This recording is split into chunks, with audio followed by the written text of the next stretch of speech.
नमस्कार, आप लोग देख रहे हैं SMZ न्यूज़। मेरा नाम जनार्दन शर्मा है। फिलहाल एनआरसी और सीए का विरोध पूरे भारत में हमें देखने को मिल रहा है।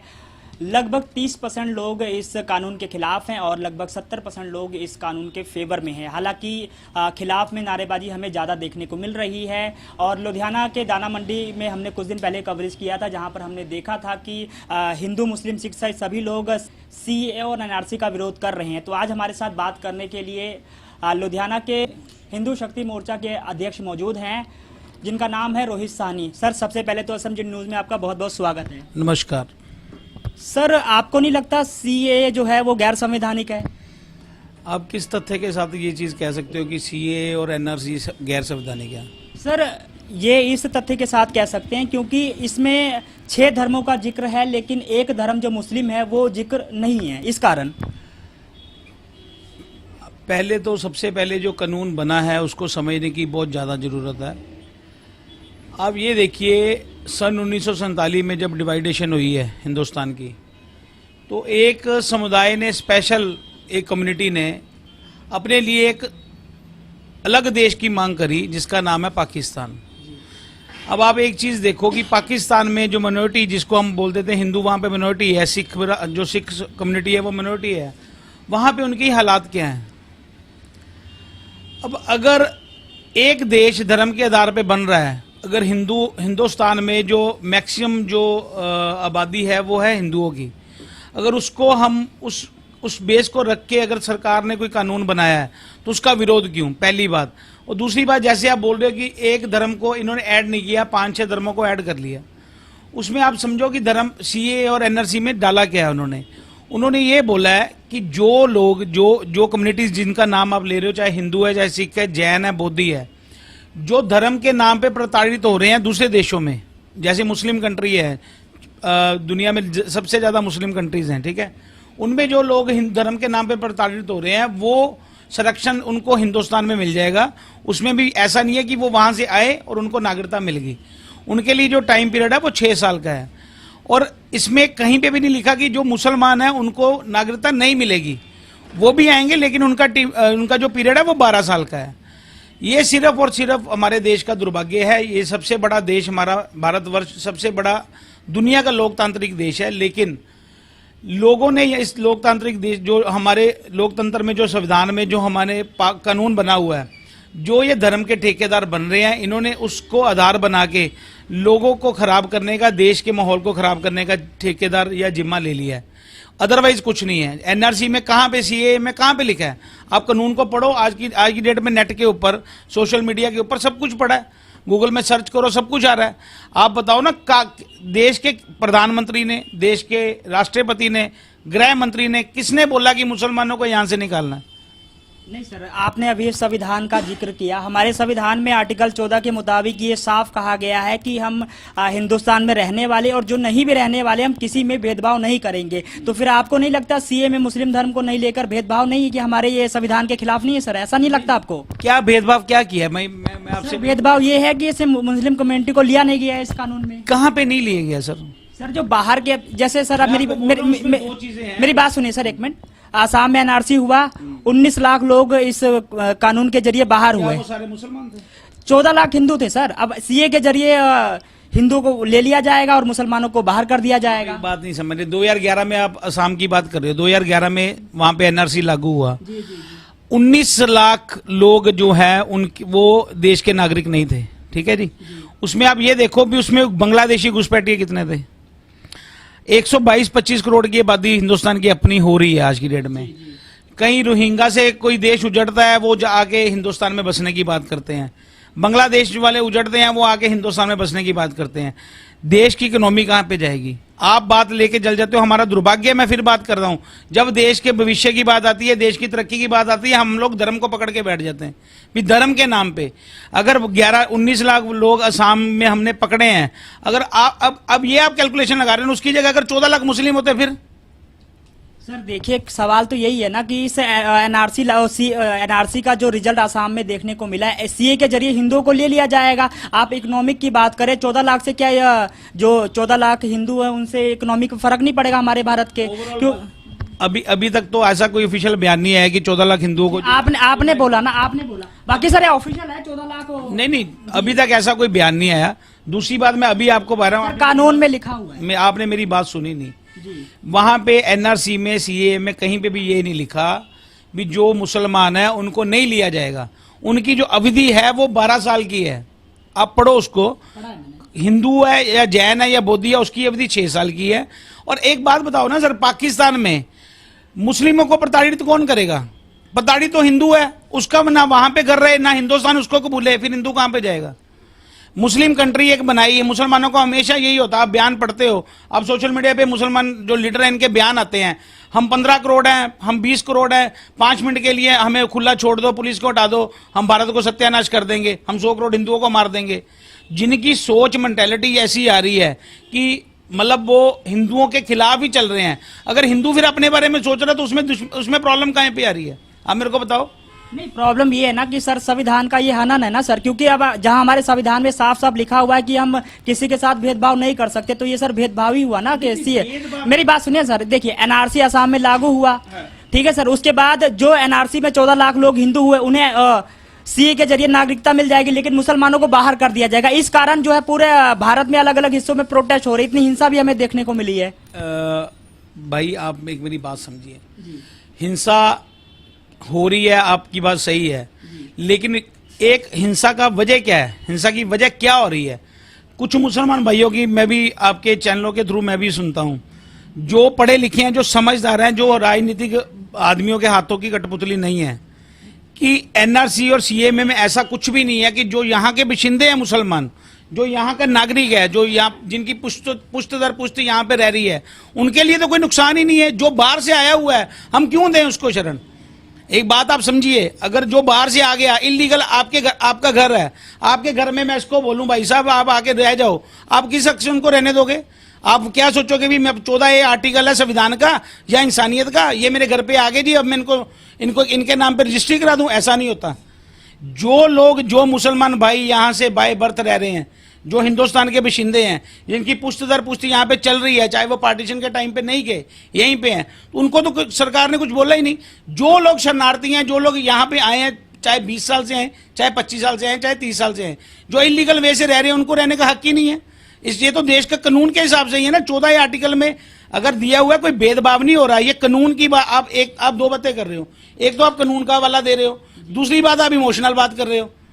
जहां पे कानून को, जहां पे देश में डिसिप्लिन की बात है, वहां पे धर्म की बात नहीं आनी चाहिए।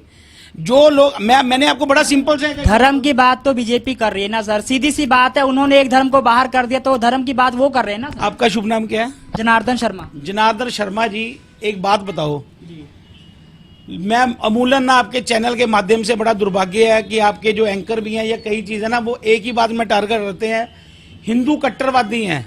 नहीं सर, ऐसा हमारा कहने का, मैं आपके पास आपकी बात पे ही आ रहा हूं। हिंदू कट्टरवादी हैं, हिंदू ये करता है, हिंदू वो करता है। आज तक पूरे भारत का इतिहास उठाओ, हिंदू ही सबसे ज्यादा प्रताड़ित हुआ है। जो ये मिनोरिटी वाली बातें करते हो आप, कोई भी मिनोरिटी, मैं किसी का नाम नहीं लेता, जो अल्पसंख्यक की बात करते हो, ये तो हमारे सिर के ऊपर बैठ के नाचते हैं। इनको क्या प्रताड़ना मिलती है मेरे को बताओ? सबसे ज्यादा फैसिलिटी इनको, 100 करोड़ हिंदू है, 100 करोड़ हिंदू जो टैक्स देता है, उसका सारा बेनिफिट तो यही लेके जाते हैं। हिंदुओं को क्या मिलता है वापस में? आज मैं ये बात आपकी मना नहीं करता, जब से बीजेपी मोदी जी सेंटर में आए हैं, अगर आज हिंदुओं का स्तर ऊपर उठना शुरू हुआ है, हिंदू ने अपनी आवाज बुलंद करनी शुरू करी है, आज सबको मिर्ची लग रही है भी हिंदू ऐसा करता है, हिंदू वैसा करता है। क्या करता है हिंदू? आप मेरे को बताओ ना, क्या करता है हिंदू ने? अगर राम मंदिर के लिए प्रस्ताव पारित हो गया, वो भी हिंदुओं का है। अगर आप बोलते हो वहां पे मस्जिद थी, वहां पे मंदिर क्यों बना रहे हो? यार मस्जिद से पहले क्या था? मंदिर था हमारा, किसी ने कब्जा कर लिया, उसको कब्जे को वापस ले लिया, फिर भी हिंदू गलत है। हिंदू का तो अल्टीमेटली गलती है ना। इस देश में बहुसंख्यक होना मेरे हिसाब से हिंदुओं का वो सबसे बड़ा उनको सदमा लग रहा है। आज दिल्ली की बात कर लो, दिल्ली में दंगा हुआ, क्या वो हिंदुओं ने किया दंगा? सारी दुनिया को पता लग रहा है, तब भी मीडिया में यही आ रहा है, हिंदुओं ने दंगा शुरू किया, नाम बदल रहे हैं, ये हो रहा है।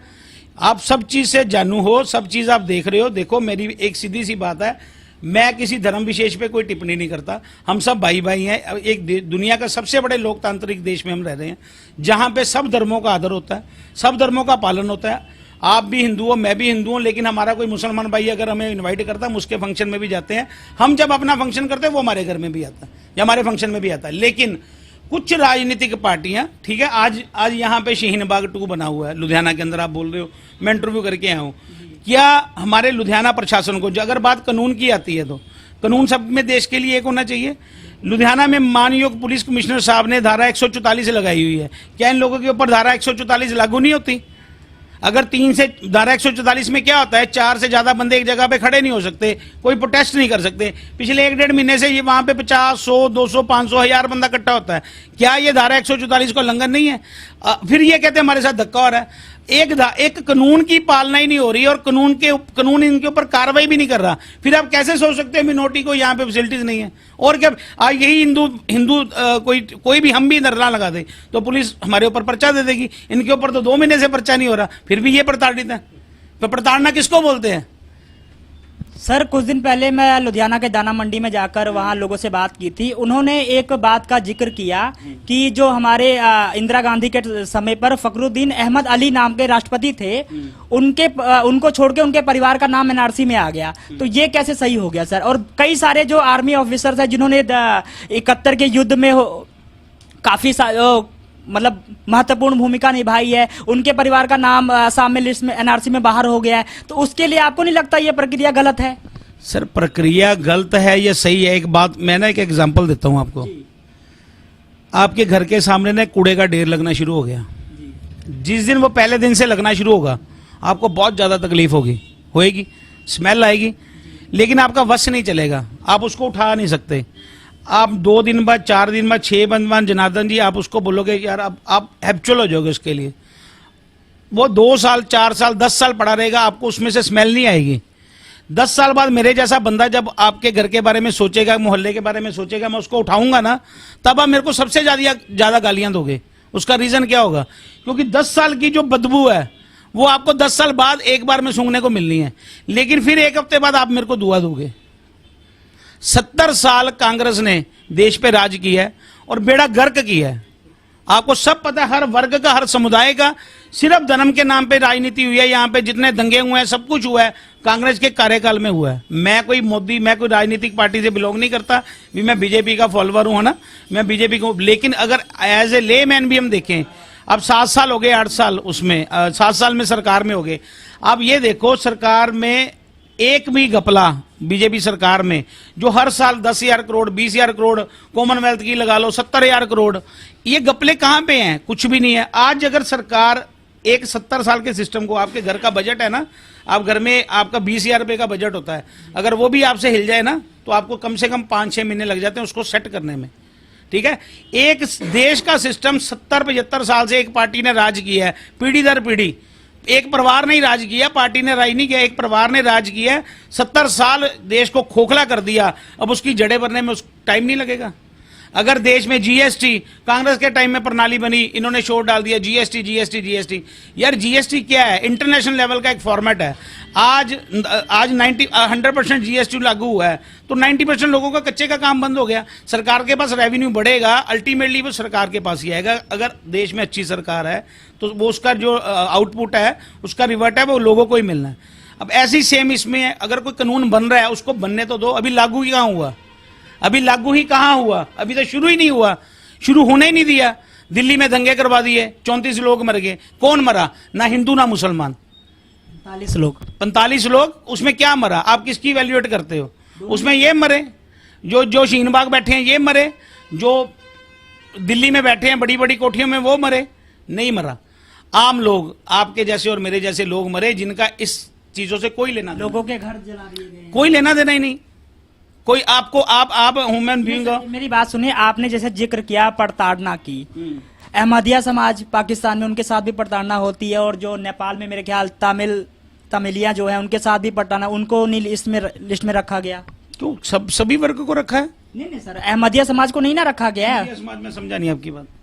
पाकिस्तान में एक अहमदिया समाज है जिनके साथ पाकिस्तान, मतलब पाकिस्तान के लोग उसे इस्लाम नहीं मानते, उनको इस्लाम का नहीं मानते, उनके साथ प्रताड़ना है। मानते होंगे अगर वो मुसलमान नहीं मानते, हम हिंदू भी नहीं मानते होंगे, तभी है। नहीं तो सर, प्रताड़ना उनके साथ भी हो रही, तो उनको क्यों नहीं इस लिस्ट में रखा गया? जनार्दन जी, एक बात आप समझो, आपकी एक फिर आप बात मेरी या तो समझ नहीं रही या मेरे को समझाना नहीं आ रहा। ये आपकी फैमिली है, आपकी फैमिली के 50 लोग हैं आपके कुनबे में, आप 50 की फिक्र कर रहे हो, आप 500 की फिक्र कैसे करोगे? हमारा एक बात समझो, 100 करोड़ हिंदू सिर्फ दुनिया में सबसे ज्यादा हिंदू कहां पे रहते हैं? हिंदुस्तान में, इंडिया में, भारत में। क्योंकि कई लोगों को तो हिंदुस्तान कहने पे भी इतराज होगा, भी हिंदुस्तान आप लोग क्यों कहते हो? चलो, भारत में होंगे। अब अगर देश का एक प्रधानमंत्री हिंदू है, ठीक है जी, तो वो अगर हिंदुओं के बारे में सोच रहा है, तकलीफ क्या है? मेरा तो प्रश्न ये है, क्या मुसलमान कम्युनिटी अपने बंदों के बारे में नहीं सोचती? यहां पे या सिख या ईसाई, कोई भी बात करता हूं मैं, पर्टिकुलर मुसलमानों को कोई टारगेट नहीं कर रहा, भी मुसलमान कम्युनिटी सब भाई हैं हमारे।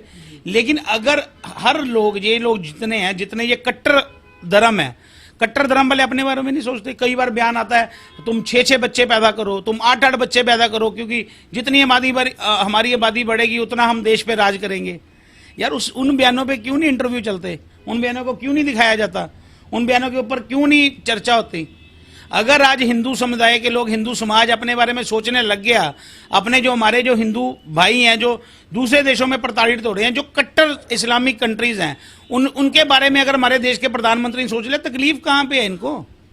भी कहां पे तकलीफ है? भी ये क्या चाहता है, जितने पाकिस्तान में 20 करोड़ मुसलमान है वो भी हिंदुस्तान में ले आते हैं। फिर पाकिस्तान को मिला लो इंडिया के अंदर, पहले भी हमारा ही था।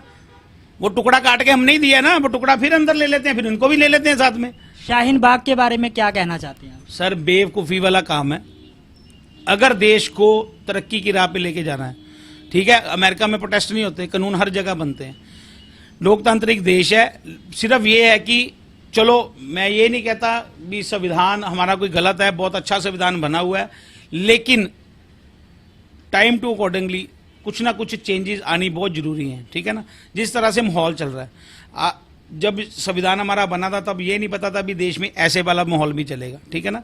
क्योंकि जब डॉक्टर BR अम्बेडकर साहब ने बनाया था तो भेदभाव की राजनीति से उठ के संविधान बना हुआ था। उनके दिमाग में कभी ये नहीं था कि मतलब ये मुसलमान, ये हिंदू, ये दलित, ये जैन या ये फलाना, सबको बराबरी का समान अधिकार के साथ उन्होंने दिया था।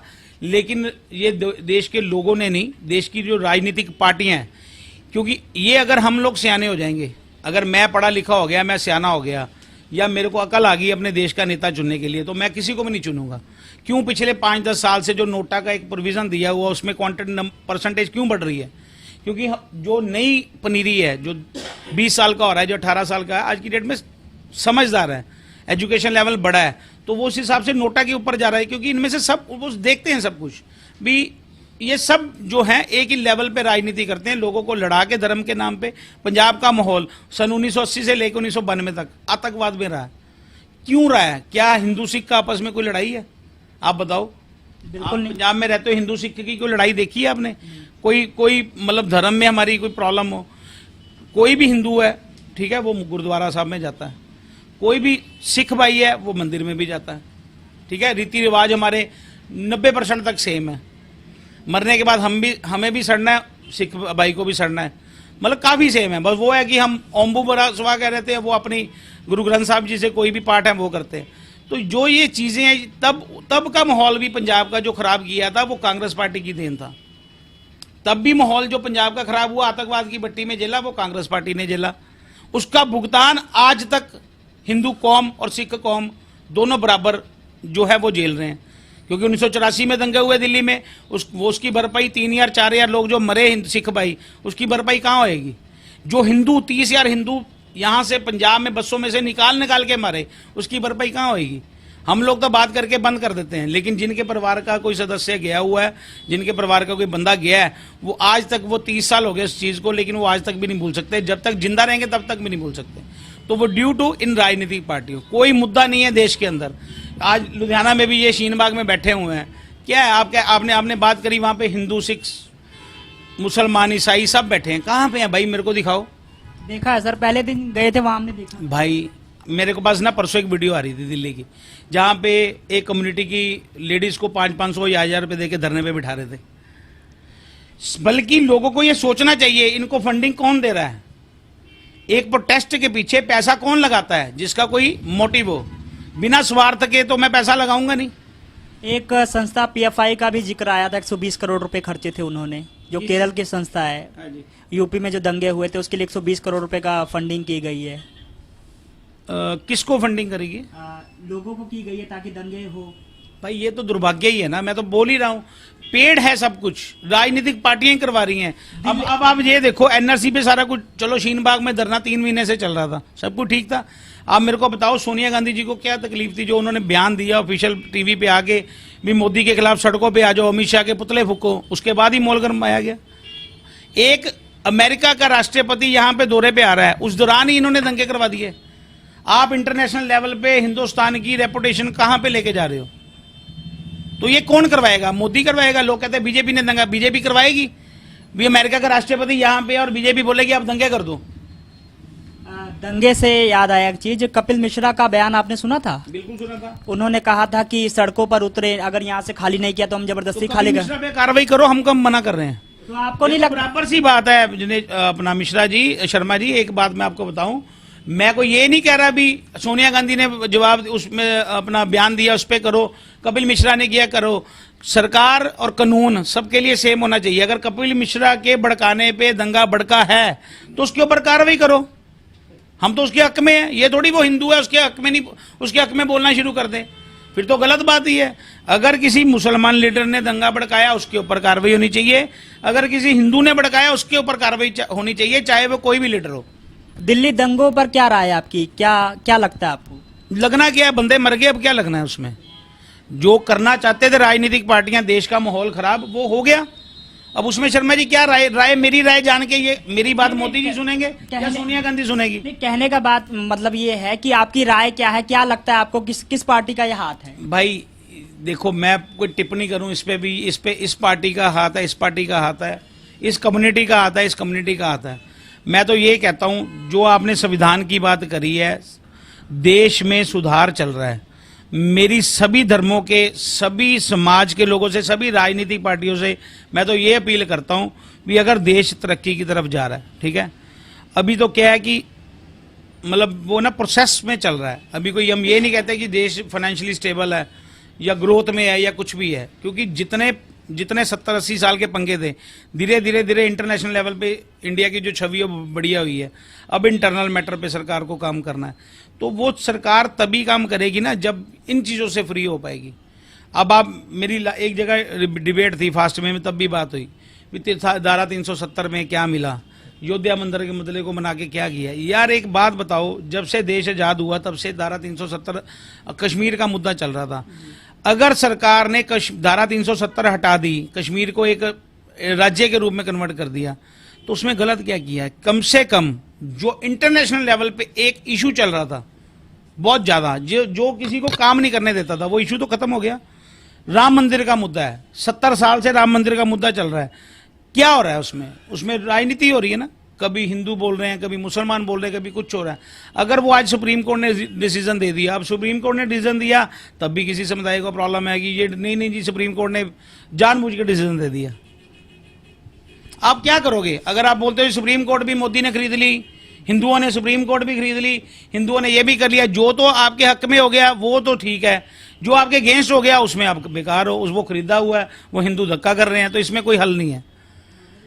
इसमें कोई हल नहीं है। आज ना एक बात समझो, आज हमारे देश में, लोकतांत्रिक देश में हम रहते हैं, 100 करोड़ हिंदुओं की आबादी है, बहुसंख्यक हमें बोला जाता है।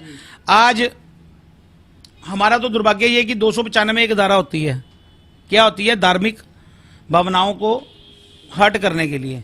हमारे हिंदुओं में तो लगती नहीं, वो किस चीज पे लगती है? अगर कोई ब्राह्मण है, अगर वो बुद्धि रखता है, उसको भी पकड़ ले कोई, उस पर भी 295 नहीं है।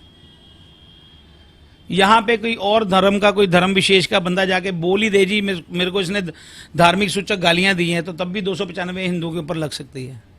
तो आप बात करते हो भी दूसरे धर्म के लोग बात करते हैं, हमारे साथ धक्का होता है।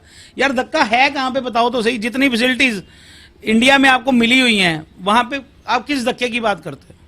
क्या पाकिस्तान में कोई हिंदू जाके हनुमान चालीसा लाउड स्पीकर पे लगा के चला के दिखा दे, तो यहाँ पे शुक्रवार को कौन रोकता है?